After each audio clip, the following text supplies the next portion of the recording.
Καλώς ορίσατε στη νέα εκπομπή του Podcast 19-19 και σήμερα έχουμε σπεσιάλ καλεσμένο τον κύριο Τάσο Πούλιο. Καλώς σας βρήκα. Βλέπεις ότι πάει συνεργατικά, λέμε, έτσι θα πηγαίνουν και οι ερωτήσεις, δηλαδή τη μισή να τη λέω εγώ. Ξεκίνησες, θα κάνω. Ευχαριστούμε πάρα πολύ, Τάσο μου, που είσαι εδώ μαζί μας. Εγώ ευχαριστώ για την πρόσκληση και την υπομονή σας. Όχι, εμείς ευχαριστούμε τα παιδιά, για την υπομονή σου. Όχι, γιατί όχι, αντιθέτως. Είσαι εδώ. Είμαι μεγάλος θαυμαστής σας και ως συγκρότημα και των δράσεών σας, το ξέρετε νομίζω. Και του podcast, παιδιά, θέλω να πω. Τα έχω δει όλα. Ναι, θέλω να πω ότι. Μου αρέσετε πάρα πολύ. Αν μπορούμε να δώσουμε σήμα κορυφαίου θαυμαστή που δίνει το Facebook, θα ήσουν εσύ. Ναι. Ποια εκπομπή σ' άρεσε πιο πολύ από όλες? Γιατί πριν μεταξύ μας το συζητούσαμε. Και να καταγγείλουμε κιόλας ότι κανείς από εμάς δεν βλέπει τα podcast. Δηλαδή εννοώ από την ορχήστρα. Από την ορχήστρα, δεν λέω εσένα που τα μοντάρεις. Εγώ τα βλέπω, sorry. Και εγώ. Εμείς, δεν λέω εμάς που συμμετέχουμε, λέω από την ορχήστρα. Δεν τα βλέπει κανείς. Νομίζω ότι ξεχώρισα δύο από τα τελευταία που κάνατε με τον Γιώργο τον Ψάλτη και τον Νίκο τον Αγούση. Δεν ξέρω αν έχει να κάνει όμως ότι εγώ δεν ξέρω, ας πούμε, και τις inside τις ιστορίες της ποντιακής σκηνής και ίσως θα με ενθουσίαζαν εξίσου και έτσι, προσωπικό του ποντιακού χώρου, αν ήξερα λίγα παραπάνω πράγματα και εγώ για το χώρο. Αλλά νομίζω το επίπεδο είναι άρτιο. Οι οποίοι ο Γιώργος είναι και φίλος κιόλας. Βέβαια. Και να πούμε, ναι, ο Τάσος μας έκανε το γονέ να πάμε με το. Ναι, αυτό δεν το ξέρω. Μια σύσταση. Ναι. Ωραία, ευχαριστούμε γιατί ήταν όντως πολύ ωραία. Οπότε λογίζεται εν δυνάμει μέρος της παραγωγής. Λοιπόν, ευχαριστούμε πάρα πολύ που είσαι εδώ μαζί μας, να το ξαναπούμε. Με τον Τάσο γνωριζόμαστε από το σχολείο Ψαλτικής. Ναι. Πολλά χρόνια. Ναι. Θα ήθελα καταρχήν να πούμε γι' αυτό, γιατί ήσουν πάρα πολλά χρόνια και μάλιστα είχες και ένα ρόλο σημαντικό στο σχολείο Ψαλτικής, δηλαδή ήσουν υπεύθυνος για τα μουσικά σύνολα, έναν τομέα πιο εξειδικευμένο με όσα ασχολείσαι που έχεις καταπιαστεί χρόνια τώρα με αυτό. Δεν ξέρω, δεν ήμουν υπεύθυνος για τα μουσικά σύνολα γενικότερα. Ναι. Είχα απλά πάντα, η αλήθεια είναι, σχεδόν κάθε χρονιά έτσι, ένα μουσικό σύνολο μεταξύ συναδέλφων και ο Κυριάκος ο Ταπάκης είχε εκεί στα Βρούδα Ισπανού.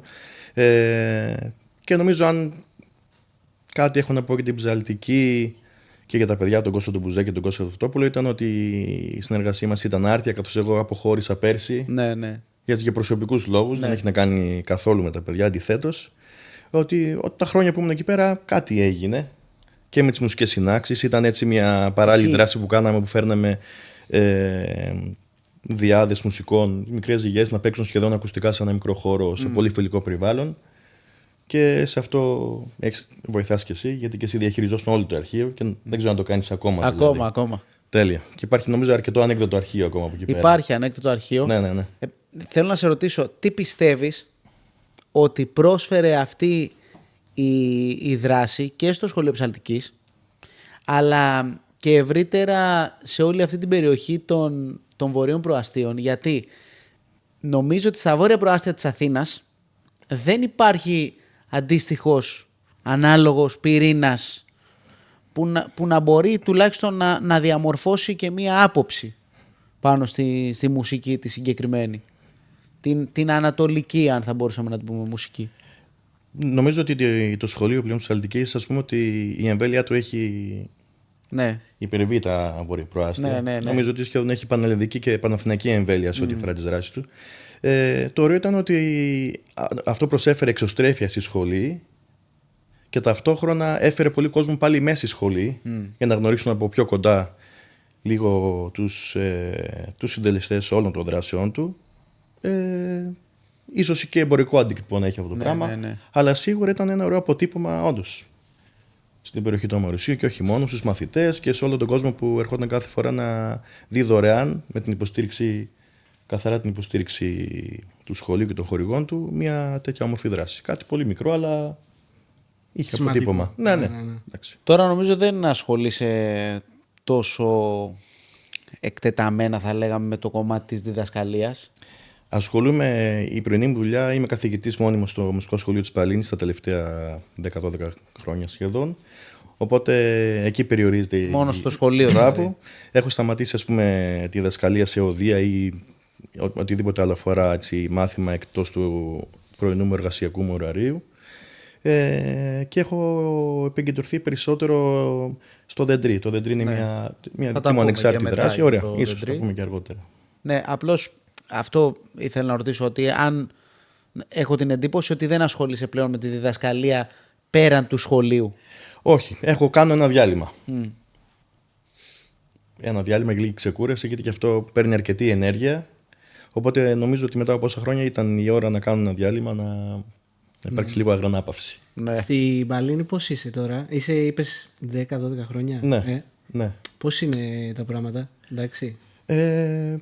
Όπως όλη η δημόσια εκπαίδευση έχει τα πάνω της και τα κάτω της, τα δημόσια σχολεία, πολύ ιδιαίτερα σχολεία, ιδιαίτερα και προς το έργο που επιτελούν, ιδιαίτερα και στο πόσο κοστοβόρα είναι κιόλας για το δημόσιο σύστημα. Και παρόλα αυτά, παρότι πάντα οι ιονοί δείχνουν ότι θα κλείσει το σχολείο, πάντα βλέπουμε να ανοίγουν παρόλα αυτά σχολεία, και αυτό είναι σωστό και όμορφο να συμβαίνει.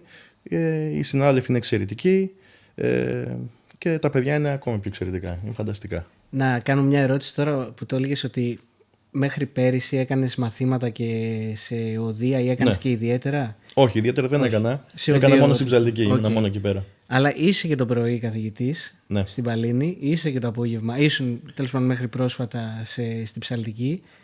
Δουλεύεις και σαν μουσικός ενεργός. Ακριβώς. Οπότε εγώ να θέσω το απλό ερώτημα, το οποίο εντάξει, στους κύκλους μας όλοι το συζητάμε, αλλά μπορεί και ενδεχομένως ο κόσμος να μην το ξέρει. Έχει ωράριο ένας μουσικός full time που ασχολείται και με μαθήματα και πώς μπορείς εσύ, γιατί αυτό φαντάζομαι είναι στο χέρι του κάθε μουσικού να ρυθμίσει το ωράριό του, πώς μπορείς εσύ να ρυθμίσεις το ωράριό σου ώστε να είναι ανθρώπινο και να έχεις και προσωπική ζωή και να μην σου βγαίνει και εντάξει, να μπορείς να τα βγάλεις πέρα? Η αλήθεια είναι ότι δεν υπήρχε ωράριο. Απλά ξυπνάς και πας στη δουλειά σου και είσαι με το κανονάκι στα πόδια όλη τη μέρα και όλο το βράδυ. Απλά αλλάζεις ανά 7-8 ώρες καρέκλα, κάπως έτσι. Ναι. Δεν υπήρχε όριο. Είχα ενέργεια βέβαια, αλλά κάποια στιγμή και αυτή στερεύει η ενέργεια. Και όταν μπαίνει και η οικογένεια στη μέση και τα παιδιά, πρέπει να κάνεις μια θυσία. Αυτό σημαίνει ότι θα διδάξεις κάτι, να αφιερώσεις λίγο χρόνο και στον εαυτό σου και στο σπίτι. Ναι. Οπότε έπρεπε να γίνει. Αυτά τώρα πώς τα εξισορροπείς? Δηλαδή πιστεύεις ότι βλέπεις μάλλον ότι υπάρχουν στιγμές που δύσκολα μπορείς να τα μπαλατζάρεις? Από ποια άποψη εννοείς? Εννοώ ότι έχεις θυσιάσει κάποια πράγματα, έχεις αφιερώσει χρόνο στην οικογένειά σου, έχεις πει φαντάζομαι ότι θα ασχολούμαι και με το σπίτι μου ή θα είμαι στο σπίτι μου τέλος πάντων, γιατί με έχει ανάγκη το σπίτι μου. Ωστόσο όταν αυτό π.χ. μπορεί να σου τύχει μια, κατάλαβα, μια πολύ καλή δουλειά ή μια πολύ καλή ευκαιρία, εκ των πραγμάτων να μην μπορείς να το κάνεις. Βλέπεις τώρα δυσκολία, μπαίνεις στο δίλημμα ότι εδώ τι κάνω τώρα? Νομίζω όχι, γιατί από τότε που απελευθερώθηκαν πολλές μέρες μου καθημερινές, έχω μεγαλύτερη ευχέρεια στο να μπορώ να δουλεύω το βράδυ. Και επειδή έχουν προκύψει όντως πράγματα που ήταν και σε αναμονή κάποια από αυτά, νομίζω είναι το ίδιο και το αυτό, ίσως και καλύτερο πολλές φορές. Το λέω γιατί εμένα προσωπικά μου συμβαίνει. Δηλαδή έφτασα σε ένα σημείο και είπα ότι 2 φορές τη βδομάδα, ας πούμε, 2 μέρες τη βδομάδα δεν θα κάνω τίποτα. Εν τέλει όλο και κάτι κάνω πάλι. Δηλαδή έχω ελεύθερο χρόνο. Είναι παγίδα αυτό. Ναι. Να πεις ότι έχω ελεύθερη μέρα. Και τον αξιοποιώ πάλι για δουλειά. Είμαστε και λίγο ζωάκια εμείς η μουσική. Νομίζω συμβαίνει αυτό. Ναι. Είναι βέβαια και η φύση της δουλειάς τέτοια που καμιά φορά δεν σε παίρνει να πεις πολλά όχι, γιατί το ένα φέρνει το άλλο. Σωστά. Γιατί νομίζω ότι αν κλείσει μια πόρτα. Κλείνουν πολλές. Ναι. Αλήθεια. Έτσι. Είναι καινούργια πανέμια. Αν μια πόρτα κλείνει, κλείνουν πολλές. Ωραία, να το γυρίσουμε λίγο στο κανονάκι τώρα, πέρα της διδασκαλίας, αν και θα πιάσουμε και το δεντρί σε λίγο. Να σε ρωτήσουμε αν υπάρχουν πολλές τάσεις, ας πούμε, ή σχολές στο κανονάκι. Και εσύ, ας πούμε, ποια σχολή έχεις μελετήσει πιο πολύ, έχεις Αν μπορείς να πεις ότι ανήκεις σε κάποια. Δεν νομίζω ότι το κανονάκι έχει τόσο χρόνο. Έχει περάσει δηλαδή σε αυτή τη χώρα τόσες ώρες πτήσης που να πούμε ότι σχηματίζονται σχολές και νοοτροπίες. Νομίζω ότι το κανονάκι τις τελευταίες δεκαετίες τώρα περνάει οντισιόν στην ελληνική μουσική σκηνή. Κάπως έτσι γίνεται. Απλά τα πάει πολύ καλά και πολύ γρήγορα. Γι' αυτό και υπάρχει μια εντύπωση ότι έχει εγκατασταθεί κάπως έτσι με ωραίο τρόπο. Δεν ξέρω αν υπάρχει Έλληνας παίκτης που να μην έχει ακούσει κάποιο Τούρκο παίκτη. Περισσότερο Τούρκο παρά Άραβα ή κάποιον Αρμένιο παίκτη. Ή να μην έχει ακούσει κάποια ιστορικά αρχεία και ντοκουμέντα από τους παλιούς Έλληνες παίκτες. Τον Στεφανίδη, τον Σαβαΐδη, τον Σαχινίδη, τον Αχιλά. 5-6 φυσιογνωμίες που μπορεί να μην ήταν τα τέρατα δεξιοτεχνίας, αλλά ήταν αυτοί που κράτησαν το κερί αναμένο. Δεν πήρε φωτιά ο χώρος, αλλά χωρίς αυτούς δεν θα έπαιρνε μετά. Οπότε, εντάξει, υπάρχει μια τάση ιδιαίτερα των νέων μουσικών και εγώ νομίζω μέσα σε αυτούς που λίγο φλερτάρουμε και με άλλες μουσικές και πιο ευρωπαϊκές ή οτιδήποτε άλλο. Ίσως και το όργανο, η πολυφωνία του, ο τρόπος με τον οποίο μπορείς να παράξεις αρμονία και όχι μόνο, πολύ εύκολα να σε βγάλεις άλλα νερά. Ναι. Αλλά νομίζω κάπου εκεί είμαι κι εγώ. Αλλά πάντα με αφιτηρία τα ακούσματά μας, το πώς μεγαλώσαμε και την παραδοσιακή μουσική της Ελλάδας και των γύρω χωρών. Εσύ την εξέλιξη από τότε που ξεκίνησες να ασχολείσαι με το όργανο μέχρι σήμερα που πλέον διδάσκεις στο σχολείο, πώς τη βλέπεις? Είναι ραγδαία η εξέλιξη. Υπάρχουν παιδιά που ασχολούνται με το όργανο περισσότερο, που δείχνουν ενδιαφέρον, που... Αυτά που παίζουν κάποιοι μαθητές μου στα 17, στα 16 και στα 20 δεν τα παίζω εγώ τώρα πρώτα απ' όλα. Δηλαδή είναι απίστευτο. Είναι απίστευτο. Αυτό που το αποδίδεις? Στο ότι εγώ ξεκίνησα, είδα πρώτη φορά κανονάκι στη ζωή μου μικρός, αλλά δεν υπήρχε κανένα δάσκαλος να μου δείξει. Οπότε ξεκίνησα μαθήματα στα 19 μου, στα 20 μου δηλαδή. Πολύ μεγάλος. Ευτυχώς και δυστυχώς. Μόνος σου, Όχι. Είχα δει έναν ερασιτέχνη άνθρωπο στην Κατερίνη, τον κύριο Δημήτρη του Καραμούζα και όλες έτσι ας τον αναφέρουμε, ο οποίος δεν αναλάμβανε μαθήματα. Είχε ένα κανονάκι, προσπαθούσε ο άνθρωπος να παίζει και να εξυπηρετεί χοροδίες στην Κατερίνη. Δεν με ανέλαβε. Και λέω και ευτυχώς και δυστυχώς, γιατί όταν με ανέλαβε ο Αποστόλης ο Τσαρδάκας, ο δάσκαλός μου στην Άρτα, όταν πήγα να σπουδάσω, εντόπισα και άρχισα να βλέπω το κανονάκι από τη μέση μεριά. Εντόπισα κάποιες τεχνικές, ας πούμε, λίγο πιο ανορθόδοξες τεχνικές, με τις οποίες αν είχα γαλουχηθεί έτσι, θα πρέπει να κάνω άλλα τόσα χρόνια για να ξεμάθω αυτά τα πράγματα. Ναι. Αλλά ήταν σημαντική το ότι είδα αυτόν τον άνθρωπο να παίζει. Εμείς δεν είχαμε όργανα, ήμασταν με τις κασέτες. Δηλαδή πρόλαβα ακόμα και αυτό.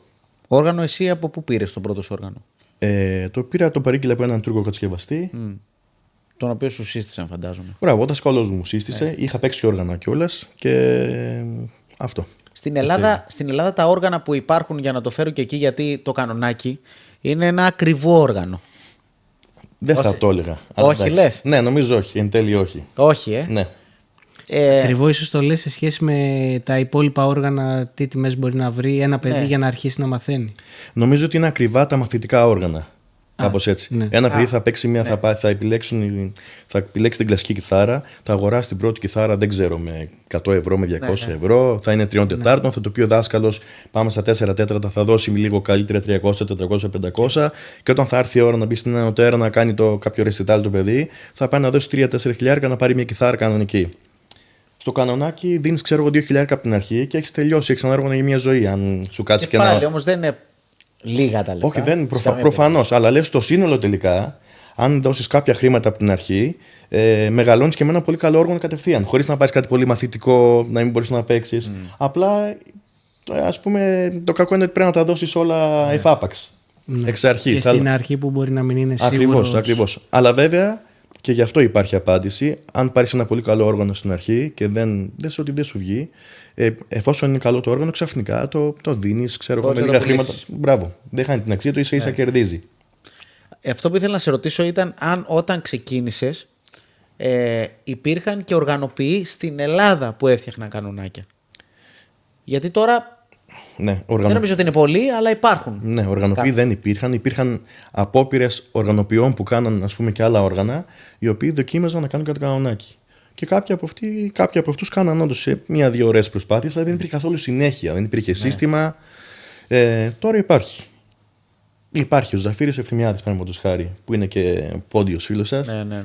Έτσι, ωραίος μάστορας, μερακλής άνθρωπος. Και Μερακλής. Ναι. Κυρίως αυτό. Και νομίζω ότι έχει περάσει και χρόνια κατασκευής και σε αγκία, πνευστά, ποντιακά και οτιδήποτε άλλο. Οπότε τουλάχιστον έχουμε έναν άνθρωπο που έχει παραγωγή κανονιών. Δηλαδή. Πολύ σημαντικό. Ναι. Αυτό είναι Και έπονται κι άλλοι. Γνωρίζω κι άλλα άτομα που ήδη δουλεύουν και απλά ακόμα δεν είναι τόσο γνωστοί. Και είναι αλληλένδετο και με το ενδιαφέρον, φαντάζομαι, που υπάρχει από τους. Ναι, καλώς ή κακώς υπάρχει αυτή η οικονομική ανατροφοδότηση, γιατί υπάρχει κόσμος που θέλει κάτι. Κάποιοι προτιμούν να δώσουν και τα λεφτά τους σε έναν άνθρωπο που τον ξέρουν και μπορούν να τον πάρουν τηλέφωνο και να του πούνε από Ζαφύρη, χάλασε το δέρμα, ξέρω εγώ. Χάλασε. Αυτό. Υπάρχει σέρβις, ας πούμε. Ναι. Αυτό βοηθάει. Πολύ σημαντικό. Ναι. Εσύ ξεκίνησες με κανονάκι. Ήταν το πρώτο σου όργανο. Εγώ όταν είχα δει το κανονάκι όταν ήμουνα Τετάρτη Δημοτικού.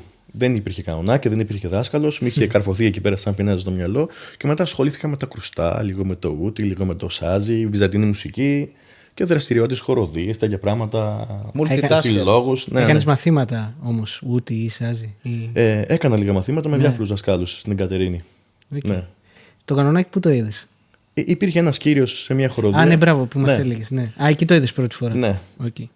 Ήμουνα και τυχερός γιατί τη χρονιά που μπήκα στο τότε λαϊκής και πρωτοσχολικής μουσικής δεν υπήρχε φίλτρο εισαγωγής με ακρόαση σε όργανο.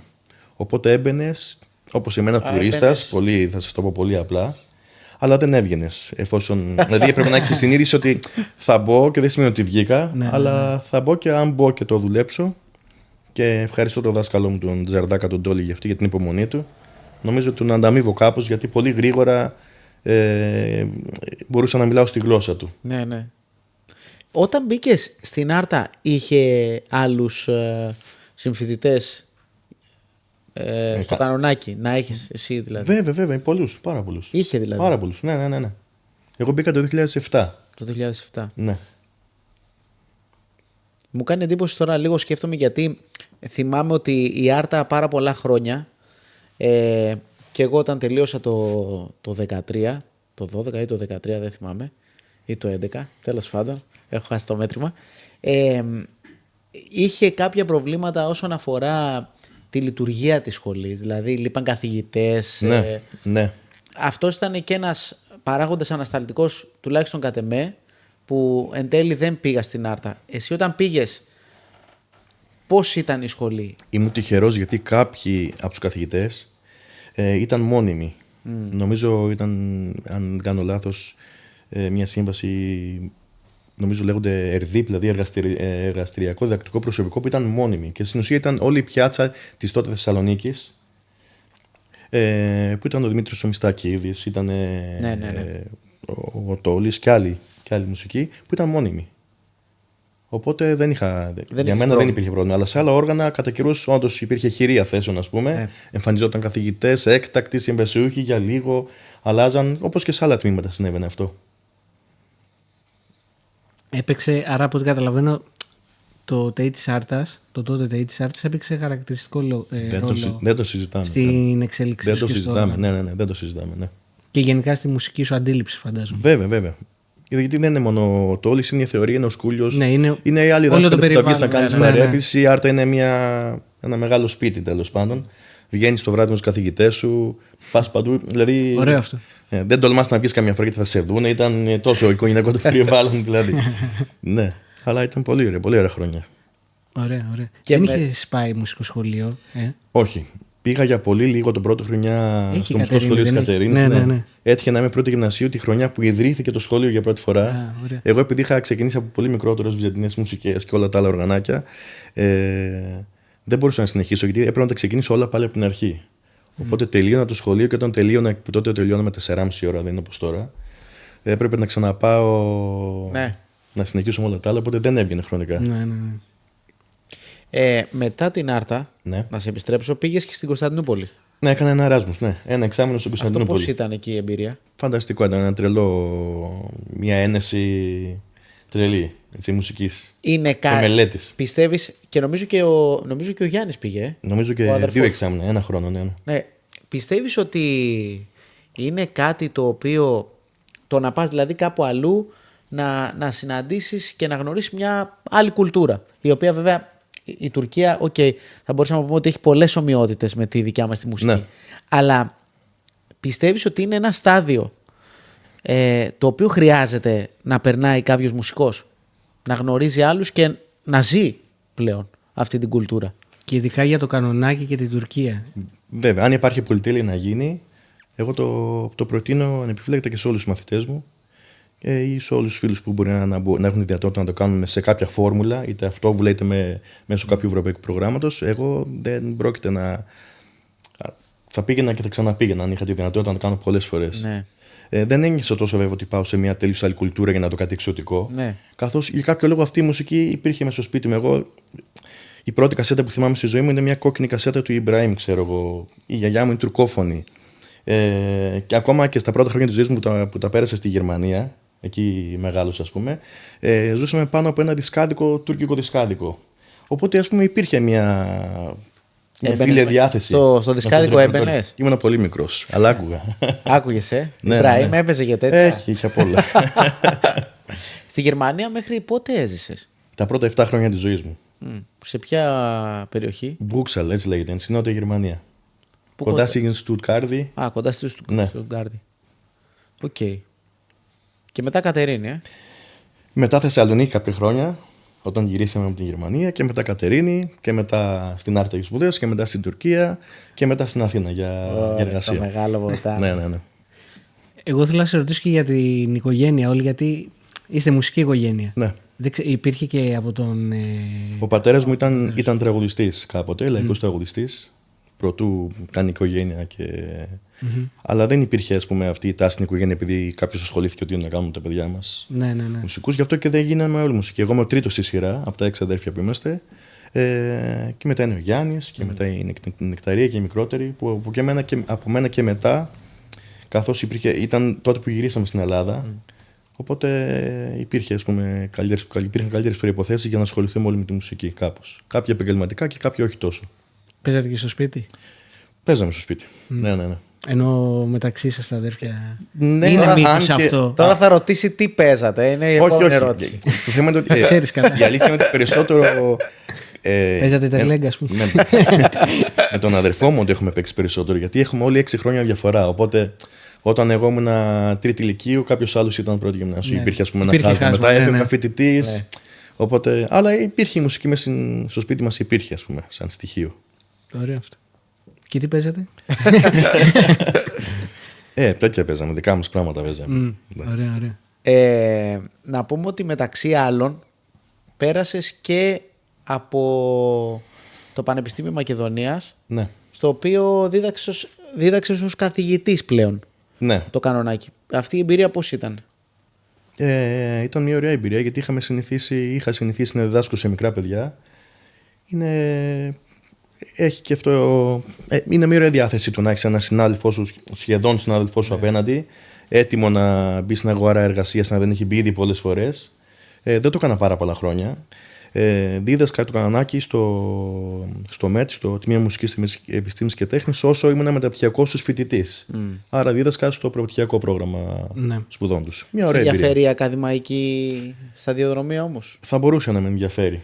Ενδεχομένως, αν υπάρχει ένα τμήμα με πρόσφορο προσωπικό το οποίο θα μπορούσε να υποστηρίξει ένα θέμα διαδοκτορικής διατριβής, το οποίο και εμένα θα με ενδιαφέρει αρκετά, θα ήταν μια ωραία περίπτωση. Επειδή μέχρι πρόσφατα δεν υπήρχε και αναγνωρισμένο από το κράτος πτυχίο στα όργανα τα δικά μας. Ναι. Παρ' όλα αυτά υπήρχε το παράδοξο ότι υπήρχαν στην ακαδημαϊκή εκπαίδευση. Και πλέον είναι κάπως πάλι περίεργα τα πράγματα, δηλαδή διαχωρισμένα. Πώς μπορεί κάποιος που παίζει ένα όργανο ανατολίτικο, εντάξει μιλάω για σένα, τη δικιά σου εμπειρία πιο πολύ, πώς μπορεί να μπει σε ένα τμήμα ως καθηγητής εφόσον δεν έχουν γίνει σπουδές σε οδειακό επίπεδο, τις έχεις κάνει όμως σε αντίστοιχο πανεπιστήμιο? Δηλαδή είναι κάπως μπερδεμένη η όλη διαδικασία? Είναι κάπως μπερδεμένο και σε κάποια όργανα που ακόμα δεν έχουν αναγνωριστεί, όπως η Λαϊκή Κιθάρα, παραδείγματος χάρη, που ακόμα μένει στο παλιό καθεστώς. Δεν είναι σε πτυχίο. Δεν δίνονται πτυχία για λαϊκή κιθάρα. Δεν νομίζω να δίνει. Αυτή την εικόνα έχω. Δεν ξέρω. Νομίζω ακόμα δεν εγώ έχει νομίζω αναγνωριστεί σαν. Νομίζω, αν δεν κάνω λάθος, μπορεί να σφάλω κιόλας. Τα πράγματα είναι όντως παράξενα. Νομίζω ότι έχουμε ξαναπεί και στο παρελθόν ότι είσαι πτυχιούχος για το Υπουργείο Παιδείας και δίνεις για τον πολιτισμό. Ή αντίθετα, από ό,τι έμαθα τώρα τελευταία, πρόκειται να γίνει μια συγχώνευση επιτέλους και νομίζω ψηφίστηκε να συγχωνευτούν τα Μητρώα. Προχθές. Ναι, κάτι τέτοιο. Καλό και αυτό. Ισχύει πάνω σε αυτό, ότι η κατώτερη βάση της πυραμίδας δεν δίνει κανένα τίτλο και ξαφνικά έχεις κανονάκι στο προπτυχιακό, στο μεταπτυχιακό και ακόμα και διδάκτορες. Εγώ, μιας που το λέμε αυτό, επιτρέψτε μου να πω μια ιστορία. Το καλοκαίρι είχαμε πάει σε μια σχολή να συνοδεύσουμε ένα φίλο που έδινε για πτυχίο σε οδείο και έδινε την ίδια μέρα και ο δάσκαλός μου εμένα στο λαού, τον Νίκος Αγγελόπουλος. Ο οποίος, εντάξει, τον αγαπώ πάρα πολύ, είναι φανταστικός. Έδινε για πτυχίο. Ο Νίκος νομίζω ακόμα είναι στο ΕΚΠΑ καθηγητής στο μεταπτυχιακό. Και εγώ τον είχα φαντάσει στο μουσικό παλιά. Και του λέω, δάσκαλε, τι κάνεις εδώ? Μου λέει, ήρθα να δώσω πτυχίο. Ντράπηκα. Αλήθεια σου λέω, ντράπηκα. Εγώ δεν έδινα, αλλά είχαμε πάει να συνοδεύσουμε ένα φίλο και έβλεπα τον Νίκο, ο οποίος είναι μάχημος μουσικός πολλά χρόνια και καθηγητής πανεπιστημίου, να δίνει για. Ναι, δυστυχώς συμβαίνει αυτό το πράγμα. Έστω και για τυπικούς λόγους. Έστω και για τυπικούς λόγους. Ναι. Συμβαίνει, αυτά συμβαίνουν, αλλά καλό είναι να μην συμβαίνουν. Ναι. Λίγα λόγια για αυτή την κατάσταση θα ήθελες να μας πεις. Δηλαδή, το ρωτήσαμε και κάναμε την ίδια ερώτηση και στον Νίκο τον Αγκούση. Ναι. Πώς βλέπει την κατάσταση με τους μαθητές που έρχονται να μάθουν στην ουσία ένα όργανο και έχουν την ανάγκη, θα το έλεγα, όχι επιθυμία, την ανάγκη να αποκτήσουν κάποια πιστοποίηση, δηλαδή να πάρουν ένα πτυχίο. Πώς το βλέπεις εσύ? Φαντάζομαι ότι το αντιμετωπίσεις και εσύ, εντάξει, και εγώ το βλέπω προφανώς με μαθητές δικούς μου. Και πώς τους διαχειρίζεσαι αυτούς τους μαθητές? Νομίζω ότι όλο αυτό το πλαίσιο νόμου με το οποίο αναγνωρίστηκαν τα παραδοσιακά όργανα θα ήταν μια πολύ καλή ευκαιρία να αλλάξει επιτέλους λίγο το τοπίο σε ό,τι αφορά τους τίτλους και τα πτυχία. Έχουμε βαρύ ιστορικό από τα πτυχία στις θεωρητικές ευρωπαϊκές σπουδές, από τα πτυχία βυζαντινής μουσικής που δεν ξέρω κάποιον που να μην έχει, δηλαδή πλέον ξεχωρίζουν αυτοί οι άνθρωποι στην κοινωνία μας. Οπότε υπήρχε μια καλή ευκαιρία να αλλάξουμε το τοπίο, δεν έγινε. Τα πτυχία δίνονται σοριδών. Σοριδών, πραγματικά. Ναι. Και το θέμα είναι ότι θα απορροφηθούν όλοι αυτοί οι άνθρωποι. Νομίζω έχει να κάνει το σύνδρομο του Έλληνα, το ότι θα στείλω το παιδί μου για να πάρει πτυχίο. Ερχόταν μαθητές και μου λέγανε θέλω να πάρω το πτυχίο και τους έλεγα θα το πάρεις, θα χρειαστεί περίπου 10-12 χρόνια, ξέρω εγώ. Οπότε ωραία θα είμαστε εδώ. Δεν ξαναρχόταν στο επόμενο μάθημα. Ναι. Αλλά δεν τους ενδιαφέρει καθόλου η δικασία, το όργανο, δηλαδή ο ήχος, η ενασχόληση, το να κοινωνικοποιηθούν, το να παίξουν. Δηλαδή φεύγει όλο το άλλο και μένει μόνο. Ναι, το διαδικαστικό. Ναι. Να πάμε στο δεντρί. Νομίζω ήρθε η ώρα. Ήρθε η ώρα, λες. Ναι. Πες μας για το δεντρί, τι είναι το δεντρί, πότε φτιάχτηκε και τι κάνετε. Ωραία. Το δεντρί είναι μια ορχήστρα που έτσι φιλοξενεί κόσμο διαφόρων ηλικιών, επιπέδων. Έχουμε από επαγγελματίες, αριστέχνες μέχρι και μαθητές σε προχωρημένο επίπεδο, ας πούμε, με ένα πολύ μεγάλο εύρος στο οργανολόγιο, στο οποίο μελετάμε παραδοσιακό ρεπερτόριο και ενίοτε κάνουμε, ασχολούμαστε με ρεπερτόριο συγκεκριμένων ανθρώπων.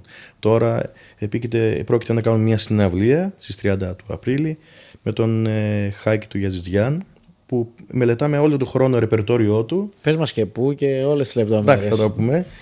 Θα συμπράξουμε λοιπόν μαζί με τον Χάικ, μεγάλη μας τιμή, και σε συνεργασία με την χοροδία της Μάρθας τη Μαυροειδή, τη Ροδιά, όπου συστεγαζόμαστε στον ίδιο χώρο αλλά άλλες μέρες. Οπότε θα είμαστε πάνω σε σκηνή 115 άτομα, 120 άτομα περίπου μουσικών. 30 Απριλίου λοιπόν στο St. Catherine's British School στην Κηφισιά. Δεν θυμάμαι την διεύθυνση, θα μας συγχωρέσετε. Στις 9 η ώρα, ημέρα Πέμπτη, θα είμαστε εκεί πέρα. Είναι ωραία Λυκόβρηση με Κηφισιά. Ναι.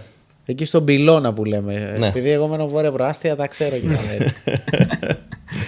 Σε ένα πανέμορφο χώρο. Είναι πολύ ωραίος. Ναι, φανταστικό. Επειδή μου το είπες τις προάλλες, μπήκα στη διαδικασία και τον είδα και εγώ, τον έψαξα και είναι όντως πάρα πολύ ωραίος χώρος. Ναι. Αυτό είναι το δεντρί. Βρισκόμαστε κάθε εβδομάδα, εβδομαδιαίως. Είναι μια ωραία φωλίτσα που έχουμε κάνει. Πόσα άτομα? Είμαστε τώρα περίπου 50 άτομα περίπου. Α, είναι. Ναι, υπάρχει πάντα μια διακύμανση. Κάποιοι φεύγουν, κάποιοι μπορεί να έρχονται να σταματάνε και λίγο καιρό, αλλά μέσος όρος είμαστε κάπου εκεί πέρα. Υπάρχουμε από πέρσι. Είμαστε δηλαδή κάτι νεοσύστατο. Το δεντρί πώς προέκυψε? Πάντα υπήρχε με έμφαση στο να διαχειρίζουμε μουσικά σύνολα. Και στο σχολείο το έκανα χρόνια και στο σχολείο ψαλτικής το έκανα χρόνια. Και εφόσον σταμάτησα τα μαθήματα, υπήρχε λίγος χρόνος, αλλά δεν ήθελα να φύγω τελείως από αυτό το πεδίο. Σκέφτηκα να διοχετεύσω όλη την ενέργεια που θα μου έμενε σε αυτή τη δράση. Και με παρένεση και τη Μάρθας Μαυροειδή, η οποία σκεφτόταν ότι καλό θα ήταν να υπάρχει μια τέτοια ορχήστρα, όπου σχεδόν πάντα συνεργαζόμαστε με τη Ροδιά. Οπότε έχουμε γίνει ξαδερφάκια κάπως. Είναι ωραία.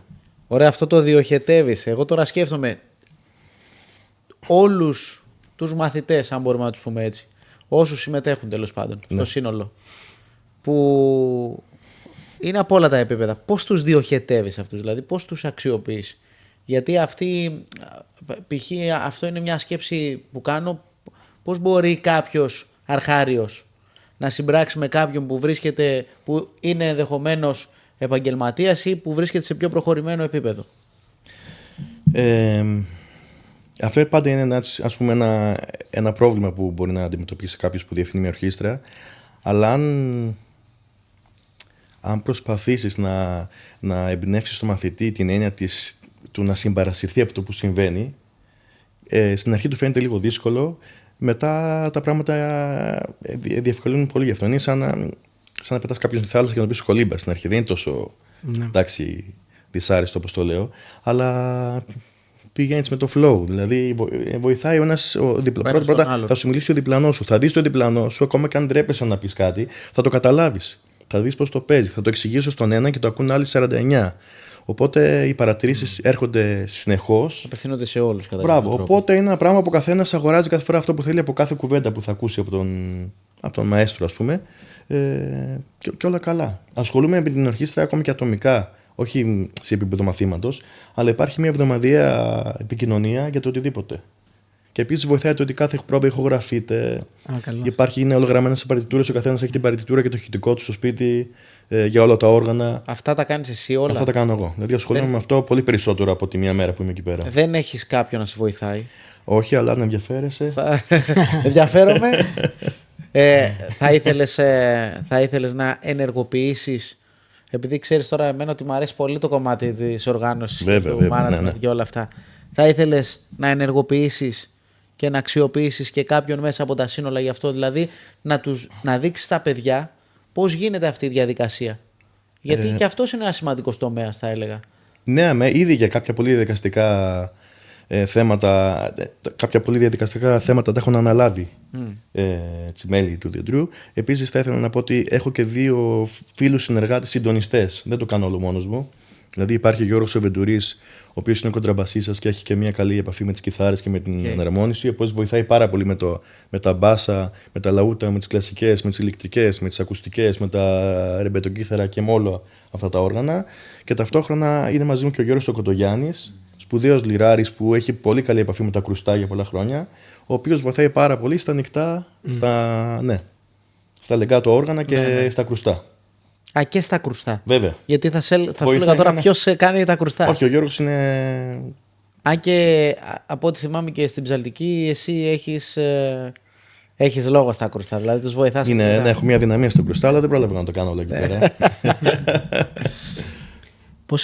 Πόσο καιρό είναι τώρα το Δεντρί? 2 χρόνια. Τι έχεις μάθει εσύ μέσα από την εμπειρία σου στο Δεντρί? Δηλαδή αν ήταν κάτι που έμαθες και δεν ήξερες πιο πριν,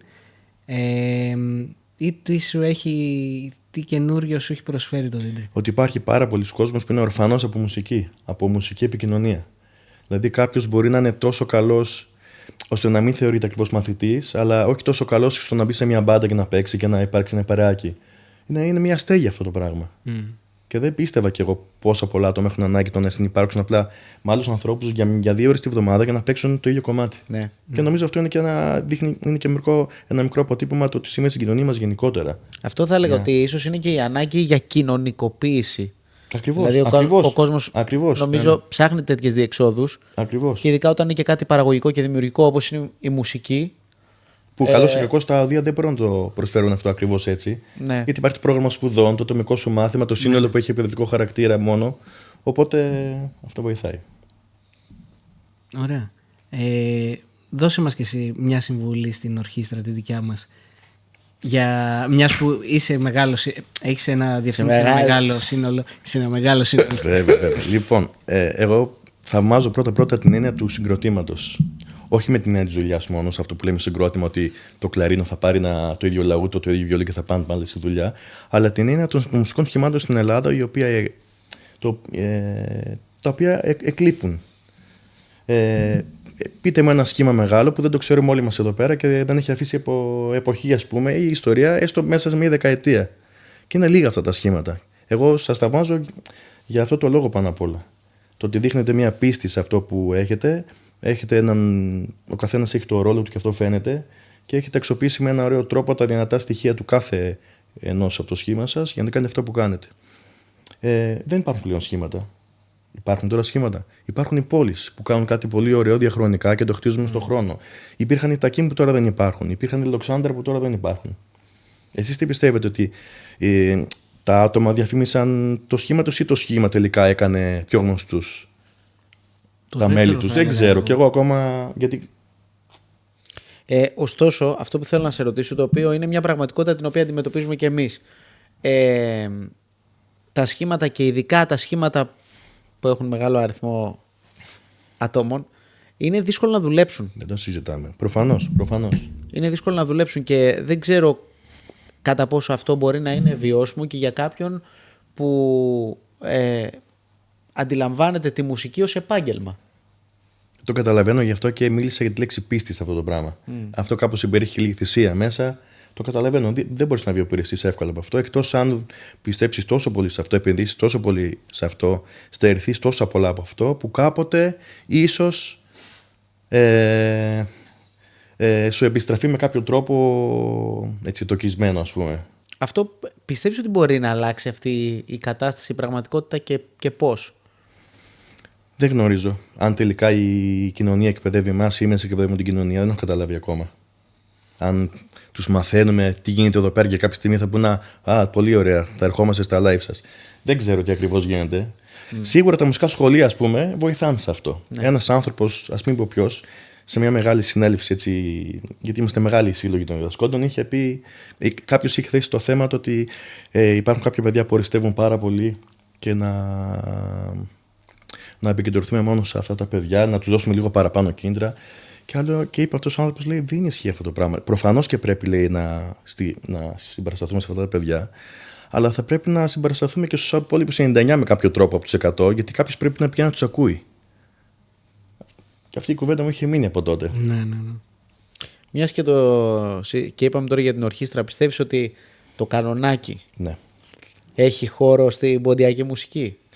Από ό,τι φαίνεται κάτι βλέπω γίνεται. Όχι στο μέγεθος που έχει πάρει, δηλαδή στο χώρο που έχει πάρει και το λαούτο, πιστεύω, στην ποντιακή μουσική, αλλά βλέπω 2-3-4 πραγματάκια που έχουν ενδιαφέρον. Ως σολιστικό όργανο πάντα. Ως συνοδευτικό σολιστικό όργανο. Δεν νομίζω ότι μπορεί να σταθεί δίπλα στη λύρα. Και το γεγονός ότι είναι συγκερασμένο όργανο. Ήταν πονηρή ερώτηση, γι' αυτό σε ρωτάω τώρα.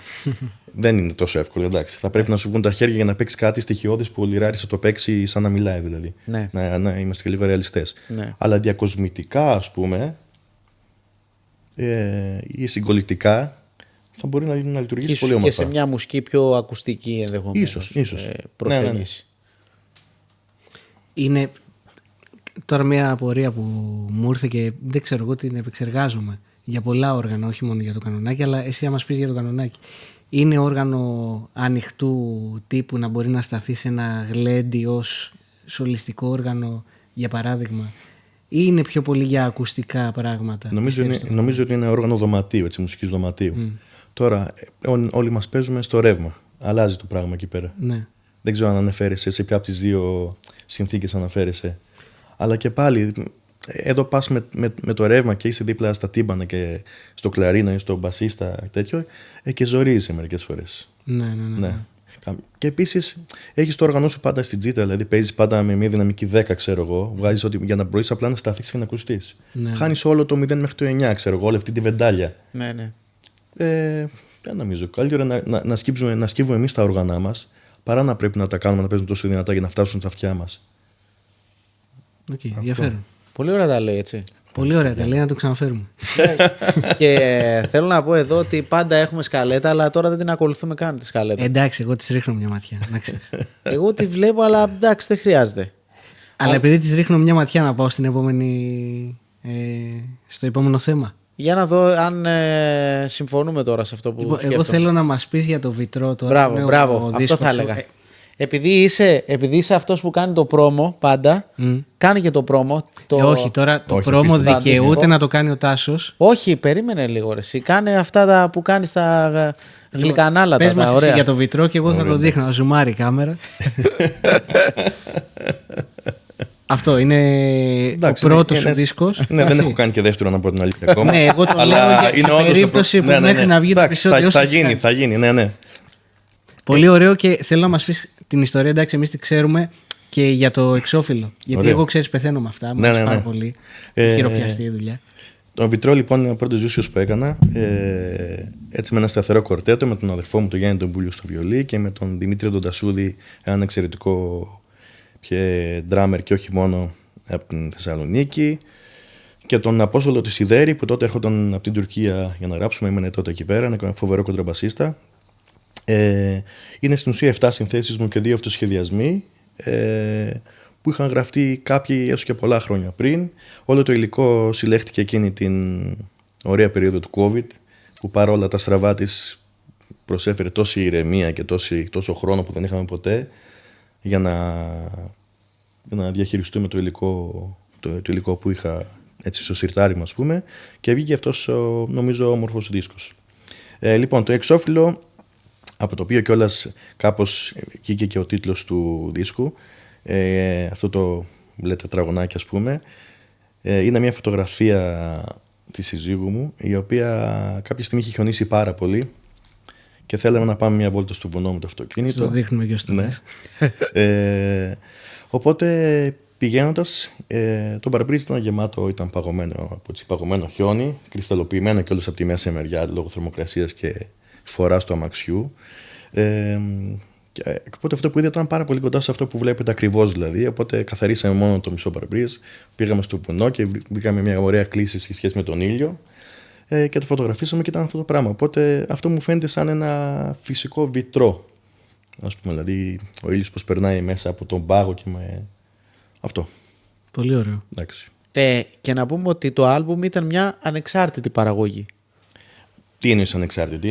Ενώ ότι δεν συνεργάστηκες ήταν μια παραγωγή δικιά σου. Ναι, ήταν αυτοχρηματοδοτούμενη παραγωγή, ναι. Αλλά βέβαια υπάρχει ASBN, υπάρχει και label της Violence Productions, με την οποία συνεργαζόμαστε στενά γενικότερα, με τον Σπύρο τον Πάλιο.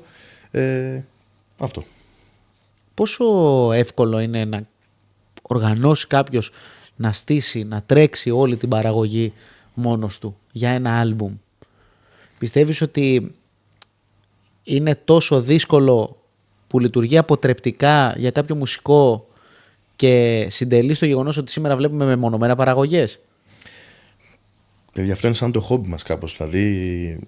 Δηλαδή στους δίσκους βάζουμε λεφτά πρώτα. Δεν βγάζουμε λεφτά, μόνο βάζουμε λεφτά. Είναι κάπως ένα αυτόνομο πρόγραμμα ψυχοθεραπείας εσωτερικό μέσα από τη δουλειά σου. Ένα πρόγραμμα είναι σαν κάτι δουλειές που είσαι από τις 7 το πρωί μέχρι τις 7 το βράδυ, σου έχουν και μια ώρα γυμναστήριο μέσα στο χώρο σου. Κάπως έτσι είναι λοιπόν. Είναι. Οπότε το κάνεις πάντα από μεράκι. Δεν βλέπουμε φίλους σου αεξίδες που γυρνάνε όλη την Ευρώπη, ξέρω εγώ. Δεν είναι δύσκολο αυτό. Να φύγεις, να ταξιδέψεις, να πας σε ένα γήπεδο. Δεν σε πληρώνει κανείς, δεν γίνεται τίποτα. Μπορεί να χάσεις κιόλας. Και φέτος μπορεί να πάμε και τελικό κιόλας. Εντάξει. Αυτό άμα είναι το μεράκι, ξέρω εγώ. Ναι. Είναι το παιχνίδι μας. Αυτά είναι τα παιχνίδια μας τώρα, ξέρω εγώ. Πόσο καιρό σου πήρε από την αρχή που το ξεκίνησες μέχρι να το τελειώσεις, να κυκλοφορήσει? 2 χρόνια περίπου. 2 χρόνια. Ναι.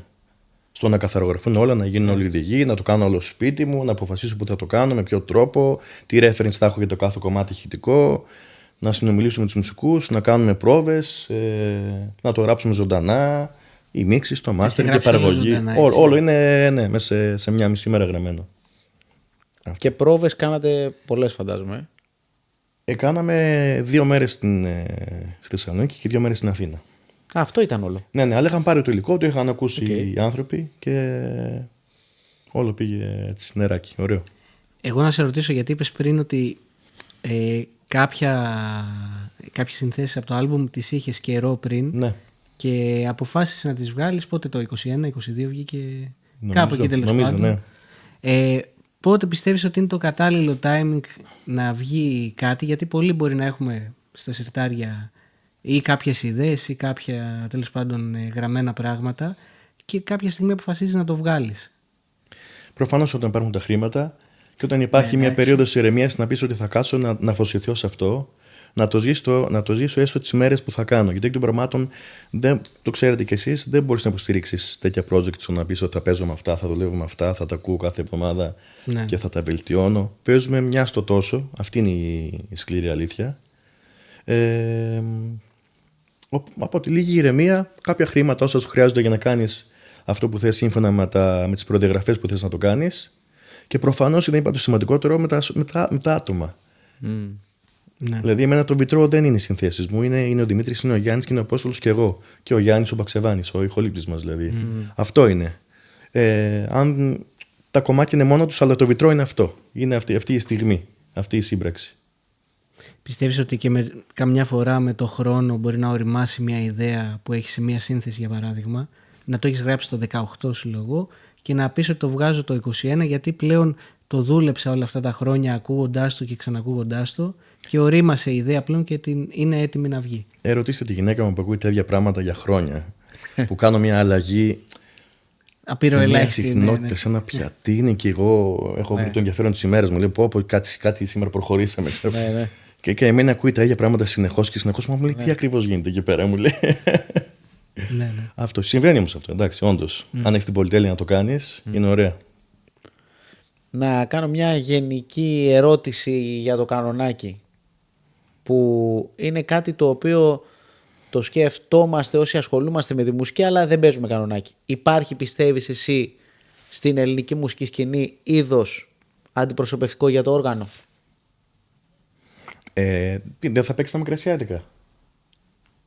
Θα παίξει. Ωραία, θα παίξει. Πολλά θα παίξει. Θα παίξει κάπως. Ενίως αν υπάρχει ένα από το ρεπερτόριο που να είναι κομμένο και ρεμένο πάνω. Έχει πάρει το βλέμμα της πονηριάς τώρα. Ναι, πάντα έτσι. Εννοείς αν υπάρχει κάπου θέλει να σε που να είναι φτιαγμένο για να παίζει τα κανονάκι πρωταγωνιστικά. Αυτό. Ότι υπάρχει. Γιατί το λέω αυτό?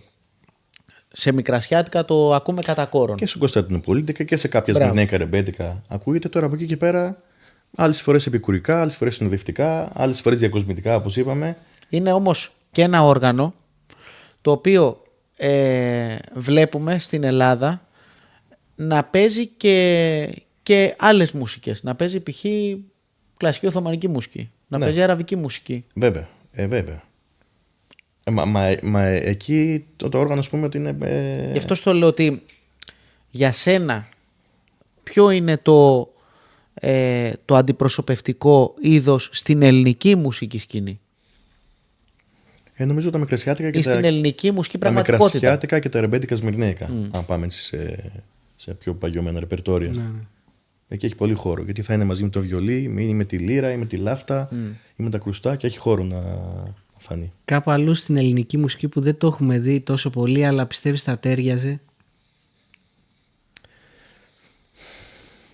Δεν ξέρω. Βλέπω ότι αυτό που σας είπα στην ποντιακή μουσική θα πει τώρα. Έχω κάτι στο νου μου. Δηλαδή... Νομίζω ότι το ακούω πλέον μέχρι και σε κριτικές παραγωγές, σε νησιώτικα. Καλά, στη Θράκη, στη Μακεδονία πάντα υπάρχει μια συγγένεια, έτσι. Είναι πιο φιλόξενοι οι μουσικές αυτών των περιοχών και το κανονάκι. Δεν ξέρω από άλλο το φαντάζομαι. Εγώ σε ρωτάω γιατί έχω κάτι πολύ συγκεκριμένο στο μυαλό μου. Είχα ακούσει τους Λοξάντρα που είχαν κάνει μια παραγωγή το «Και τι δεν κάνω». Ναι. Λαϊκό τραγούδι, δεκαετία ας πούμε 60, 70, 80, είναι αυτό το στυλ. Και το είχα ακούσει με όργανα ούτι, κανονάκι και του πήγαινε πάρα πολύ. Πάρα πολύ. Σύμφωνο. Έχει να κάνει βέβαια και με το το παίξανε οι Λοξάντρα, ποιοι παίξανε ένας και ένας οι παίκτες. Εννοείται. Η ενορχήστρωση, όλο το πλαίσιο. Ναι. Πάντως, βλέπετε, μπορείτε να πάτε ακόμα και στη νυχτερινή Αθήνα. θα πας στον Νίκο Βέρτη και έχει κανονάκι στην ορχήστρα. Ναι. Ναι. Έτσι είναι, βέβαια. Άρα έχει χώρο, πιστεύεις, ακόμα που δεν τον έχουμε δει? Παίρνει χώρο. Παίρνει ακόμα χώρο. Ναι. Λοιπόν, να κάνω άλλη μια πονηρή ερώτηση. Εννοείται. Πονηρές μόνο ερωτήσεις. Πολύ ωραία. Επειδή είναι φίλος μου το κάνω, παιδιά, μην αγχώνεστε. Λοιπόν, πολλές φορές κάνουμε λόγο για παραδοσιακή μουσική, για λαϊκή μουσική, για έντεχνη μουσική. Η δική σου η μουσική που ανήκει? Λοιπόν, νομίζω ότι όλα αυτά τα ρεπερτόρια, έτσι κάπως οι φίλοι μου με πειράζουν και με κοροϊδεύουν γι' αυτό, γιατί συνέχεια τους περιγράφω πράγματα με εικόνες. Ωραία. Νομίζω ότι είναι μονοπάτια σε ένα πολύ ωραίο βουνό. Υπάρχει το μονοπάτι που πάνε όλοι οι παραδοσιακοί, υπάρχει ένα άλλο από την πίσω μεριά της πλαγιάς που σε βγάζει στην κορυφή, που είναι οι τζαζίστες, οι έντεχνοι, οι ροκάντες και οτιδήποτε. Νομίζω ότι τα τελευταία χρόνια υπάρχουν, ας πούμε, άνθρωποι που φεύγουν από το μονοπάτι τους και βρίσκουν έναν τρόπο και το συνδέουν με ένα άλλο μονοπάτι. Είναι σαν μουσικοί νευροδιαβιβαστές. Εμένα μου αρέσει πολύ αυτή η κατηγορία ανθρώπων. Συνεργάζομαι με τέτοιους ανθρώπους. Ο Χάικ είναι ένας τέτοιος άνθρωπος. Ο Παναγιώτης ο Ανδρέου που παίζουμε παρέα μαζί, αν το γνωρίζετε, ένας μπασίστας εξαιρετικός, είναι τέτοιος άνθρωπος. Εγώ νομίζω ότι προσπαθώ να είμαι ένα τέτοιος άνθρωπος όπου διασταυρώνω μονοπάτια και όταν τελικά κι άλλοι πιστεύουν σε αυτό, υπάρχει ένα καινούργιο μονοπάτι που μπορεί να σε βγάλει και σε δύο κατευθύνσεις στο τέλος. Και μπορεί να γίνει και αμφίδρομο. Κάπως έτσι είναι. Έτσι το σκέφτομαι εγώ. Ωραίο. Αλλά νομίζω φλεξιωνόμαστε ήδη όλοι κάτω από την ίδια φιλοσιά. Δηλαδή αυτό πρέπει να σκεφτόμαστε πάνω απ' όλα. Αυτό. Λοιπόν, θες να μας πεις, εντάξει, έχεις πολλές στο ενεργητικό σου, αλλά να μας πεις κάποιες συνεργασίες που έχεις ξεχωρίσει και που ίσως παίξανε πολύ σημαντικό ρόλο προσωπικά για την προσωπική σου εξέλιξη. Ωραία. Έχω όντως συνεργασία με αρκετούς καλλιτέχνες διάφορων σκηνών, ας πούμε, αλλά δεν μπορώ να μην μιλήσω, ας πούμε, για κάποια κεφάλαια στη ζωή μου. Είναι ο Χάικ, ο Γεζιδιάν, τα τελευταία 10 πόσα χρόνια είμαστε μαζί. Είναι, ας πούμε, ο μέντοράς μου, ο μουσικός μου πατέρας.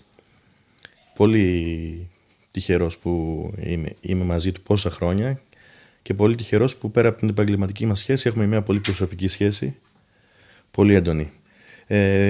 Με έχει βοηθήσει πάρα πολύ. Δεν μπορώ να μην μιλήσω για τη Μάρθα Ταμευροειδή, που τόσο τυχερός νιώθω που σχεδόν στα περισσότερα από τα project που κάνει με κάποιο τρόπο με έχει μέσα, είτε με τις φωνές, είτε με τα γιασεμιά, είτε με τα χιλανθή, είτε στους δίσκους της, είτε σε διάφορα άλλα πράγματα. Σαν αδερφή μου τη νιώθω, είναι φανταστικό τυπάκι η Μάρθα. Τώρα σαν έτσι ανεξάρτητες συνεργασίες που με έχουν σημαδέψει, μια ωραία εμπειρία ήταν η New York Gypsy All Stars, όταν κάποια στιγμή ήμουν στο αυτοκίνητό μου και πήγαινε στη δουλειά και με πήρε ο Ταμέρ, το κανονάκι του τηλέφωνο και μου λέει, ξέρεις τι, θα γίνει μια περιοδία στην Ευρώπη, δεν θα μπορώ, θα είμαι στην Ινδία και κάτι άλλες συναυλίες, θες να πας εσύ? Και δεν το πίστευα. Φανταστική εμπειρία. Ναι. Γυρίσαμε όλη την Ιταλία, ξέρω εγώ, και τη Γερμανία και διάφορα. Φανταστικά. Μετά πάρα πολλά ωραία πράγματα έχουν συμβεί. Δεν θυμάμαι και πάρα πολλά να σας πω τώρα έτσι συγκεκριμένα νόμο. Θα δικήσω και πολύ κόσμο. Τον τελευταίο χρόνο έχω ξεκινήσει μια συνεργασία με τον Θανάση τον Βασιλόπουλο σε ένα τελείως διαφορετικό σκηνικό. Ας πούμε, νιώθω σαν να έχω πάρει λίγο απόσπαση από το Υπουργείο Πολιτισμού στο Υπουργείο Τουρισμού, αλλά περνάμε ωραία, με φανταστικούς μουσικούς, με ωραία παρέα, με πολλά παίξήματα, με ταξίδια, με διάφορα πραγματάκια που πρόκειται να είναι στο καλοκαίρι. Το διασκεδάζω και αυτό. Προσπαθώ από το κάθε τι να παίρνω οτιδήποτε όμορφο. Ο Θανάσης πέραν των άλλων είναι ένας τεράστιος παίχτης.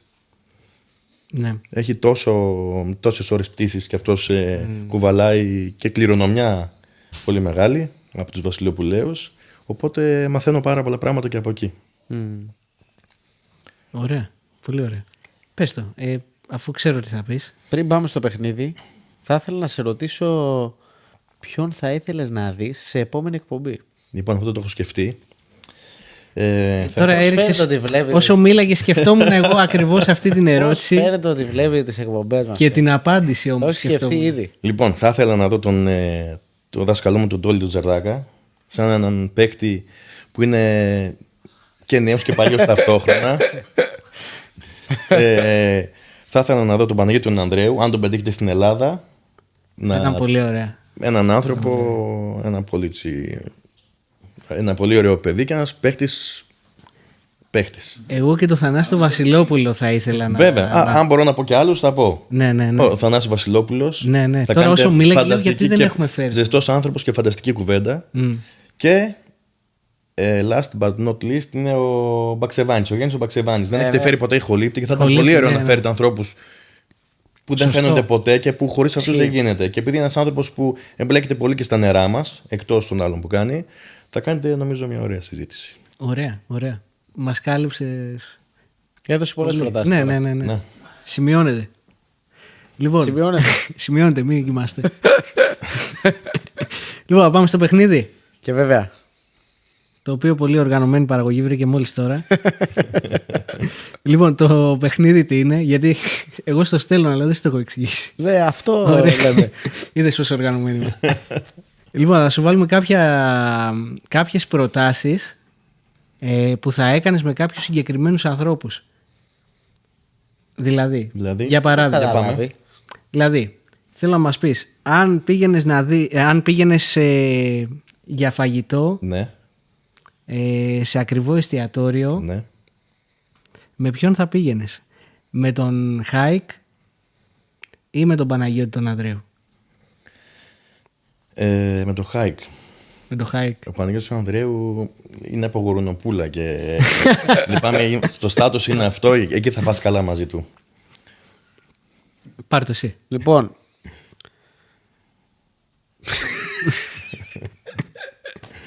αν πήγαινες σοβαρά τώρα, λοιπόν, αν πήγαινες να δεις αγώνα βόλεϊ, θα πήγαινες με τον αδερφό σου ή με τον ταξιάρχη? Γιατί θα πήγαινες να δεις αγώνα βόλεϊ? Βασικά, γιατί είναι Λοιπόν, πάνω σε από αγώνα πληροφορώ βόλεϊ, ναι. ότι η παιδιά πήγα το καλοκαίρι από αγώνα βόλεϊ Και επειδή πήγες εσύ πρέπει να πάνε και όλοι. ήταν πολύ περισσότερο ενδιαφέρον από ό,τι φανταζόμουν. Λοιπόν, νομίζω θα πήγαινα με τον ταξιάρχη. Μη δούνε την εκπομπή. Με τον ταξιάρχη θα πήγαινα. Με τον ταξιάρχη.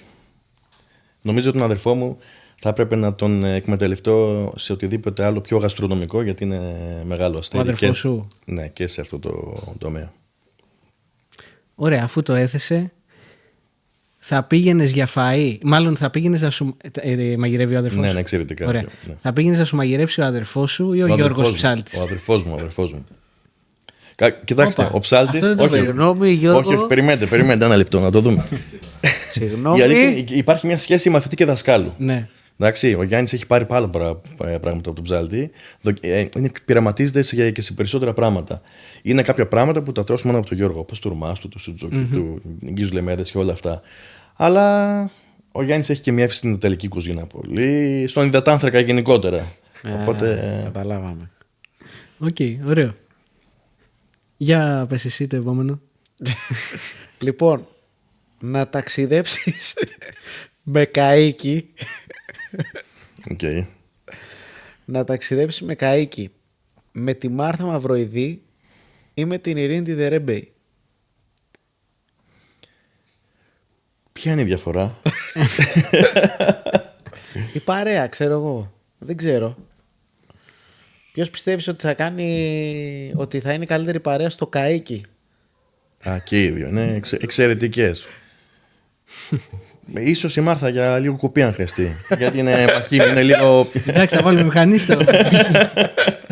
Όχι, εξαιρετικές τώρα, είναι φίλες. Να βάλουμε και ένα τελευταίο. Δεν έχω γράψει, να σκεφτώ τώρα. Με ποιον θα πήγαινες να δεις την ΑΕΚ? Με τον... Για τον πεθερό μου. αεκτζής είσαι? Εγώ και είμαι παοξής. Όχι, δεν είναι ΑΕΚ. Αλλά είμαι Κατερινιώτης, εντάξει. Με ποιον θα πήγαινες να δεις τον ΠΑΟΚ τότε? Όχι, με τον πεθερό μου κάνουμε τέλεια παρέα. Είναι εξής φανατικός και κάπως αντικειμενικός, οπότε κάπου εκεί τα βρίσκουμε. Ναι. Και τέλεια. Δεν θα είχα καλύτερο από αυτό. Και μια τελευταία ερώτηση. Ποιος πιστεύεις ότι θα πάρει το πρωτάθλημα φέτος? Ο ΠΑΟΚ. Κοίτα, πριν τελειώσα την ερώτηση το είπε. Ναι. Εντάξει, καμία ελπίδα. Αυτή είναι η ψυχολογία του νικητή. Δεν λες τίποτα άλλο. Κάτσε να βάλω κι εγώ μια τελευταία. Λοιπόν, με ποιον θα πήγαινες σε πανηγύρι να κάτσεις ως κοινό? Ναι. Να κάτσεις να γλεντήσεις με Θανάση Βασιλόπουλο ή με Γιάννη Μιχαηλίδη? Θα πήγαινα με Θανάση Βασιλόπουλο. Γιατί Εντάξει. είναι τόσο καυστικά τα σχόλιά του και τόσο ωραία. Έχει και εικόνα έτσι πολύ έντονη, βιωματική. Ενώ μαζί μου θα είναι μόνο ρετσίνες.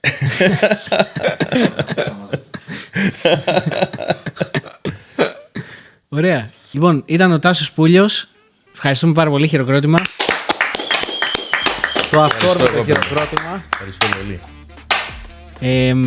Λοιπόν, κάντε like, subscribe, share. Όχι, μην κάνετε share. Καμπανάκια, εγγραφή και τα λοιπά. Να δώσω και αυτό πριν κλείσετε. Μπράβο, ναι, είναι και η πρώτη εκπομπή που ο καλεσμένος μας κάνει δώρο και όχι εμείς τον καλεσμένο. Ευχαριστούμε πάρα πολύ. Εγώ ευχαριστώ για όλα Το Βιτρό. Καλή συνέχεια. Ευχαριστούμε Τάσο. Ευχαριστούμε Τάσο. Καλή επιτυχία σε ό,τι κάνεις. 40-50-100 επεισόδια. Τώρα είμαστε κοντά στα 40, κάπου εκεί. Τέλεια. Ευχαριστούμε πάρα πολύ. Ευχαριστούμε πολύ. Να είστε καλά. Και εμείς θα τα πούμε στο επόμενο podcast.